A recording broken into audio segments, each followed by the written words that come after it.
Hello and welcome to All Killer No Filler. I am Eric Dick along with co-host Kyle Guilfoyle, and today we have a full panel of heavy hitters from the Pilothouse team to talk fully about our Black Friday Cyber Monday experience and how it all went, what worked well, etc. So right off the top, what's the value rocket? Who's got some one thing that we did this year that worked even better than we thought it would?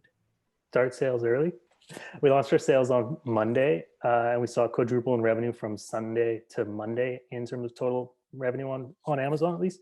And then ran that all week and saw a big spike again on Friday. But we had the whole week of additional sales, which was great.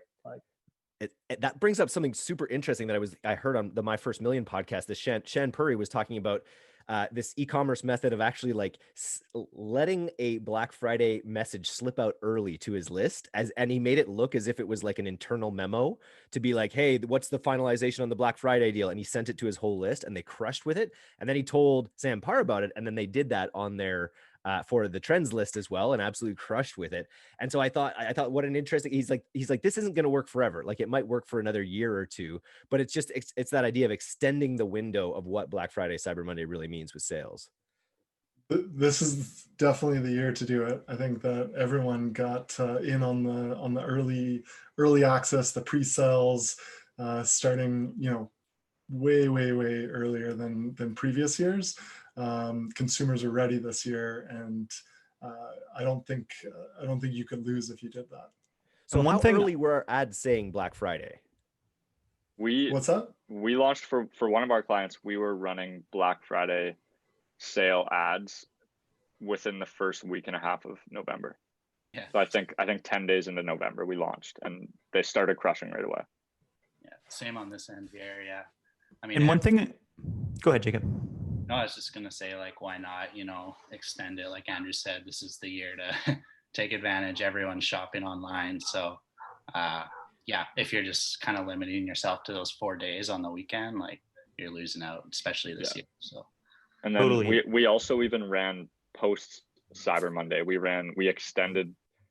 basically built ads and sent emails that were like, people were, we got so much attention for our Black Friday deals that we've extended Cyber Monday. It's Cyber Week now.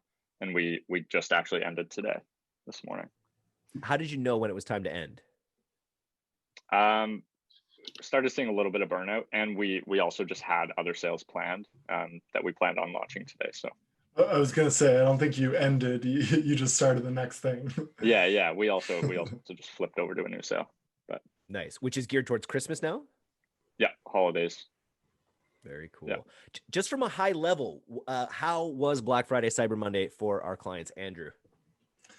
We saw biggest sales that we've ever seen for 8 of our top 10 largest clients right on Black Friday, which that in itself is an interesting thing, because I think last year everyone said Cyber Monday was the biggest day, and we did see big Cyber Mondays, but Black Friday was just unreal, and record breaking for 8 of those 10 clients. So can't complain about that.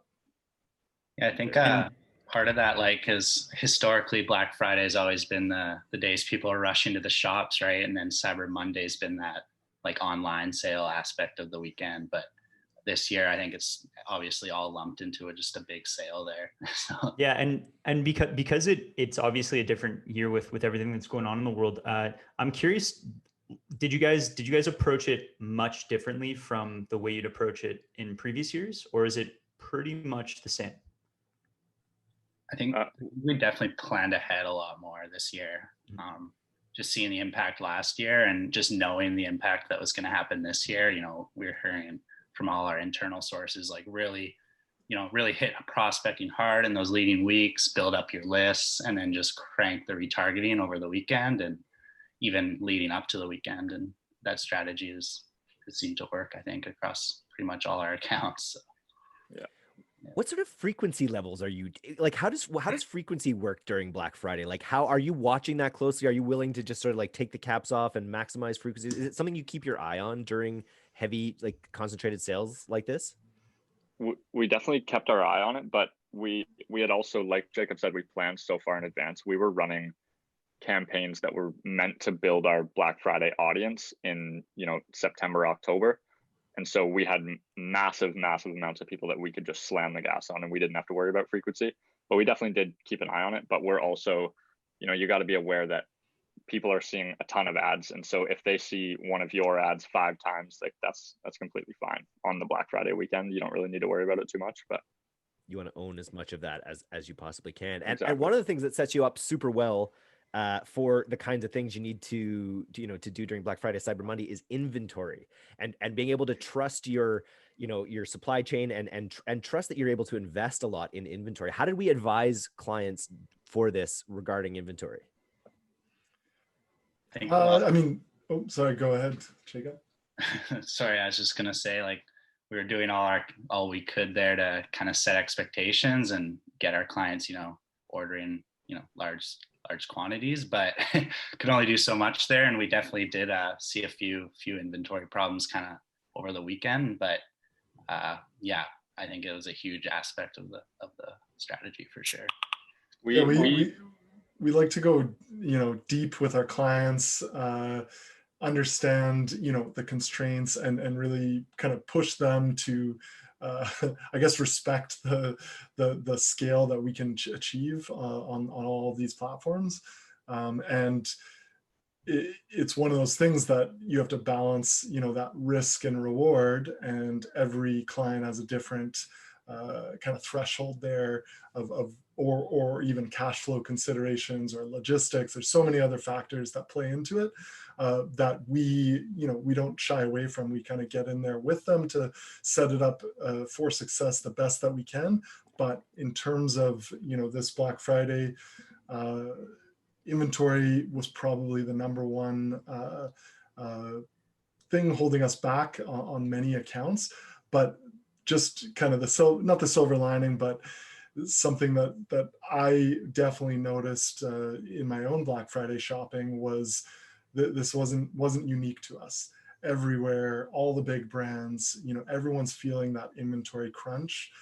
People are buying bigger bundles, they're stocking up, they're doing all this kind of stuff, and the logistics and distribution lines are taxed right now. So it's just a tough year for that, but I feel as though we fared quite well. But it's learnings for next year. We're just gonna help our clients invest ourselves, and get really kind of proactive with that planning, because it's the worst when you're seeing success, you're seeing scale, and that's the sole reason that you can't grow bigger. So it's a good problem to have. A good problem that we had our systems dialed to the level where that became the major focus. Was there any, I know being so much more prepared this year, how does that feel as a media buyer? I know as a media buyer, sometimes you want to feel like you've got, you're running around all the time. Is was there a feeling this year because we were more prepared that we we felt we should be more stressed? No, I think overall it was great that we had prepped so much.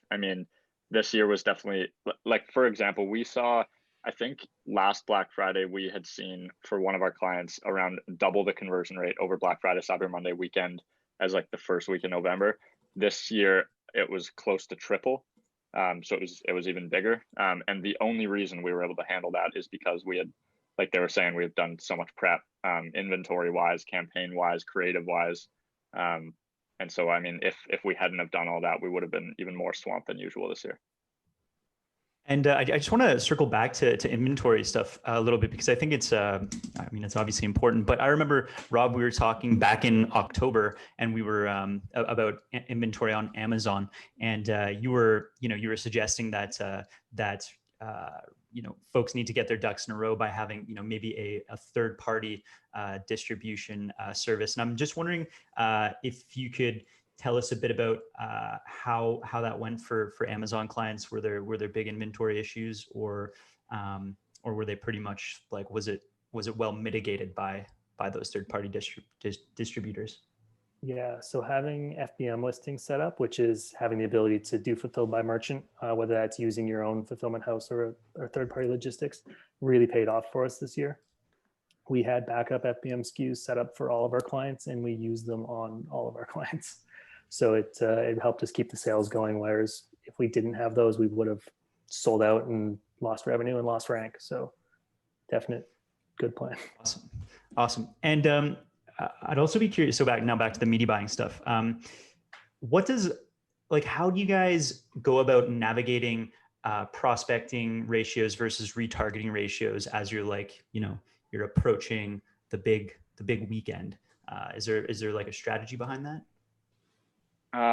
So like I said, like we were prospecting for people that we wanted to hit on Black Friday over the past couple months. And so over the past couple months, we've been heavily prospecting focused. And then coming into Black Friday, I think we shifted to around a 70-30 retargeting to prospecting split. But something that I actually noticed over the Black Friday weekend is that our prospecting campaigns, which we continued to run just on a little bit smaller scale, they started converting a lot better. And so we actually shifted over the weekend from that 70-30 that was probably the week leading up to Black Friday to more of a 50-50 split again. And we're really able to pump the gas on prospecting. So it's super important to, I think it's always important to focus most of your spend on retargeting going into the Black Friday weekend, because that's the audience you've been building. You want to try and convert that audience. They are going to convert better. But always keep your prospecting stuff running, because you never know if it's going to start pumping on Black Friday and you can really scale it up. And it also probably fuels the retargeting as well too, right? Exactly. Yeah, it continues to fuel it. And what over the ROAS weekend, are you aiming for? Like on that prospecting, I think it's hard for a lot of advertisers to spend into the void kind of thing, to just be like, okay, this is what's happening. We're going to acquire and then we're going to harvest them kind of thing, as Dave Huffman would say. So while you're doing that heavy prospecting, like how are you communicating with the client to understand, what's a tolerable ROAS during that period, I guess is my question.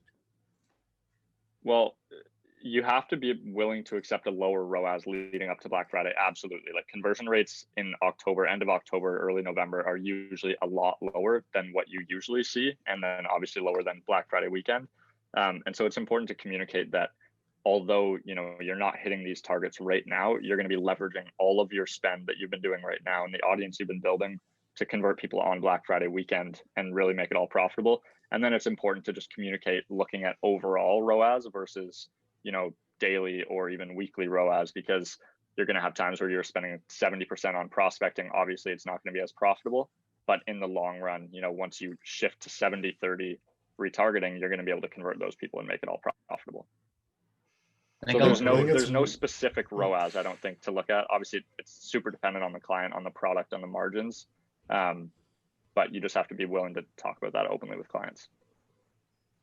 Yeah, we saw the same thing on Amazon. It's completely client dependent, but we really spend a couple of weeks leading up to Black Friday on getting more impressions and getting some awareness out there. So for one client, we dropped our ROAS from like 3 to 2, 2.5, and the other we dropped from a 1.5 to a 1. But that's, again, complete client dependent. What are their margins and how sensitive are they to accepting that drop for the potential payoff? I think it's worth mentioning, that as a performance agency, we really don't run too many initiatives that are kind of long shots in terms of total upfront investment, and then it comes back at you if it all comes together. We do that, but we do that in a portfolio of strategies that supports, like Nate said, that overall ROAS that's sustainable. So the lowest that we really go with any client leading up to Black Friday or these types of big events is kind of break even. So we're not really putting these advertisers at risk of having to recoup absolutely everything. Ideally we have these prospecting, these list building, audience building strategies running at, positive ROAS that is generating profit, maybe at a slightly lower margin, but we really kind of kick the gas on scaling and then kind of skim the top off in terms of profit during those 4 days, and it kind of all comes together. Again, like Nate said, not focusing on the day-to-day stuff, but focusing on that overall month long goal.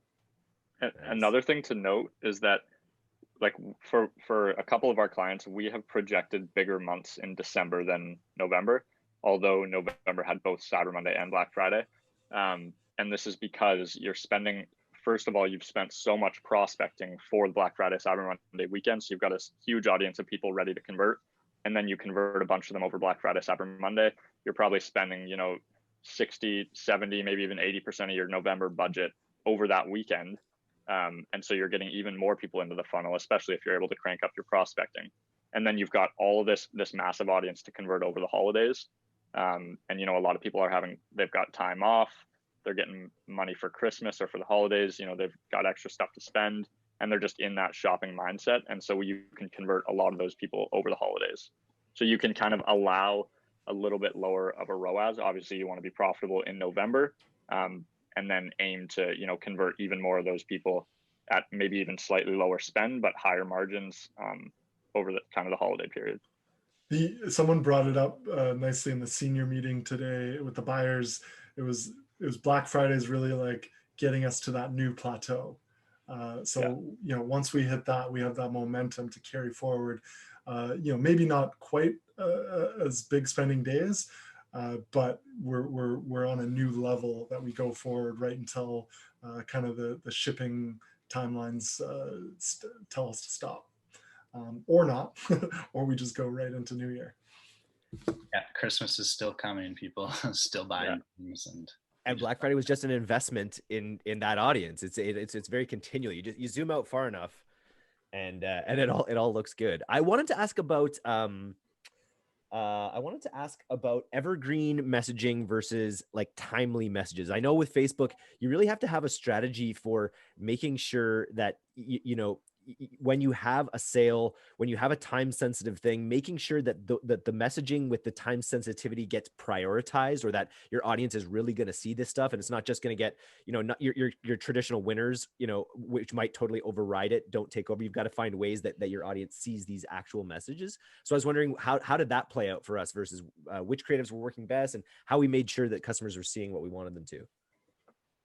It was quite a balance actually of both. Like, we definitely took the two-pronged approach. We were launching, a lot of evergreen stuff in November, like we already mentioned, and like on my end, a lot of that actually performed just as well as the Black Friday, the Cyber Monday specific ads. It was more about, catching that wave and riding that momentum into Black Friday. Obviously pages, the funnel, you want to tweak that for sure. But the evergreen stuff, we definitely kept running in the background. Like, if it's performing, why would you harm that natural scale that they bring as well? In addition to did you guys sort of see similar? Or? Yeah, for me, we actually spent probably 50% of our budget on evergreen campaigns, and 50 on Black Friday focus stuff and Cyber Monday focus stuff. And it's not like this was a fully planned. We obviously planned to go into the weekend spending on both, but it was completely based on return on ad spend and scalability. But we just found that we were able to scale both up pretty equally, and both were spending about 50% at around the same return on ad spend, which is super, super helpful transitioning now, away from these campaigns. Instead of having to pause, your highest spending campaigns, say 75% of your budget's on Black Friday stuff, instead of having to pause that, and now you're only running at 15% budget, and either you have to crank those up or build out new campaigns. It's super helpful for allowing us to kind of transition without dropping down, and just being able to keep that baseline higher, like Andrew was saying. So it's worth just going into a little bit of specifics around that. Like, evergreen can be, it doesn't have to be, your ads that you're running all year long. It can still have scarcity and urgency in it, or any of those other factors, but you're simply just not boxing it in with that time of Black Friday sale or Cyber Monday. You're saying last chance, and kind of talking about this sale, talking about the things are going to run out, but you don't have to really mention the actual event, again allowing you to continue right into the gifting season, and even further into New Year as well. I think what we're going to wrap up, but you just mentioned gifting, and I feel like, I don't know, we didn't talk about this ahead of time, but I'm interested in any approaches that we're taking through this next period to really get at the gifter, because the gifter, almost always as a marketer, you're thinking of the person that you're advertising to as the end user of the product. But we're now in a season where a huge percentages of the purchases that are made, and probably the ones through Black Friday as well, are actually bought by people buying gifts for other people. I'm curious if there's any considerations that go into our campaigns with that. I can speak to that on Amazon. We're doing a lot of bidding on a lot of gift specific keywords, but also running sponsored brand ads where you go top of the page and you get a headline. So we'll run like best gifts for dad, best gifts for mom, sort of in that headline, or the perfect gift this Christmas, just really calling that out, and then direct those ads to a custom page on our Amazon store, that's all centered around gifting. So it's Christmas imagery, it's reviews, it's testimonials saying how it was such a great gift. And that page alone has done 100,000 in rev this month on that store, which is, wow. Yeah, it's killing it. That's a gold nugget right there, people. Anyone listening should be trying that. I have a question. Kind of two questions here. So, a lot of advertisers will flock to platforms around Black Friday, Cyber Monday, because they recognize the opportunity. I have a hunch though that for those people who just hit the platforms for BFCM, my hunch is that it probably doesn't work very well for them. And I'm wondering if you guys can confirm whether or not that's true, and if so, why or why not? And then I have a follow-up question. It's one of those things that it is the most expensive time of the year. CPMs, the competition is unreal. So if you're just stepping in for that dance, you're not going to do so well. You need to kind of build a foundation, warm the pixel, get the strategies. We test some of these Black Friday strategies during Labor Day, during previous holidays. So by the time that we're ready for this big event, we have the best foot forward in what we're doing. So if you're only stepping in for that, you're competing against those players, right? So that's one way to answer it. Maybe someone else can step in with something else. I think that's a fair answer. I think that's just about spot on. Awesome. And I mean, my great segue to my follow-up question, which is how much did you guys see costs rise this year? From a CPM level, like globally, all of our clients, we saw it go up 50% day of, but the week leading up to it, actually a bit higher than 50%. But the week leading up to it, every day it was, another dollar higher, another dollar higher, another dollar higher. And right after it dropped back down, but then, right after Black Friday, it dropped right down. And then Cyber Monday was actually pretty low to start. And then end of Cyber Monday, it was right up there at the highest I've seen. And that's just globally speaking for all of our accounts. Has it come down? Have you noticed it come down, or is it sort of for sure? coasting It's not down to like October levels, but it's down to kind of mid-November levels. Because now we're in the Q4 crunch as well, where all the the more established advertisers, the huge budget advertisers, are there all rushing to make sure that their ad spend is spent for the year, so they get more next year. And so that's the next crunch, I guess, right? Mm-hmm. Yeah, for sure. And just before we wrap up here, Nate has I think Nate has a bit of a value rocket he wants to share. Yeah. One thing I wanted to mention is that just because, you've come into, and we did a lot of planning, obviously, for Black Friday, and we came in with these big strategies and kind of our campaigns set up, ready to go, doesn't mean that you should only follow that to a T. For my biggest spending Black Friday client, we did 28% of our revenue over the Black Friday weekend by building new campaigns day of.